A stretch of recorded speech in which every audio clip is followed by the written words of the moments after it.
எல்லோருக்கும் வணக்கம். என் பேர் நாகா. வெல்கம் டு ஃபுட்மா சமையல். இன்றைக்கி என்ன சமையல்னா, எப்போதும் போல் ரொம்பவே சாஃப்டாக மிருதுவாக பஞ்சு போல் ஆப்பம் செய்முறையை தான் பார்க்க போகிறோம்.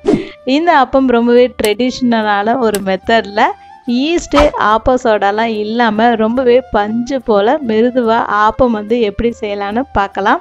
நம்ம ஃபுட்மா சமையலில் நிறைய டிஃப்ரெண்ட் வெரைட்டியான ஆப்பம் ரெசிபி இருக்குது. கண்டிப்பாக விருப்பப்பட்டீங்கன்னா செக் பண்ணி பாருங்கள் சேனல் பேஜில்.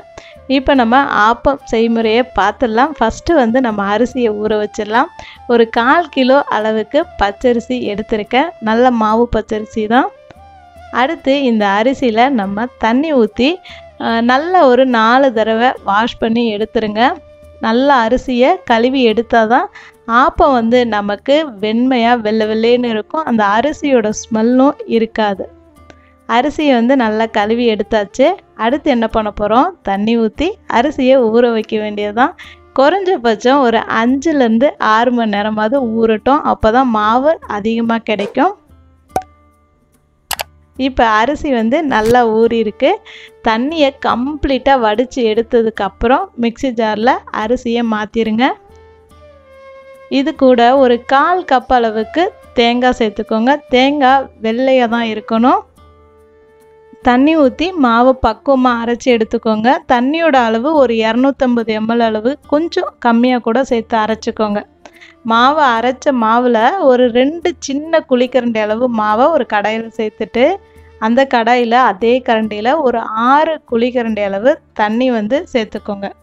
ஏன்னா நம்ம இந்த மாவில் உளுந்து சேர்க்காம தான் நம்ம இந்த ஆப்பம் பண்ண போகிறோம். அது மாதிரி பாரம்பரியமான முறையில் ஆப்பம் செய்து காட்ட போகிறேன். அதனால் இந்த களி நம்ம கிண்டிட்டு தான் நம்ம ஆப்பம் செய்ய போகிறோம். இந்த களியை ரொம்ப கட்டியாக கிண்டிடக்கூடாதுங்க. ஒரு மாதிரி சாஃப்டான பதத்தில் கிண்டி எடுத்துக்கணும். இப்போ அரைச்ச மாவை ஒரு பாத்திரத்தில் மாற்றியாச்சு.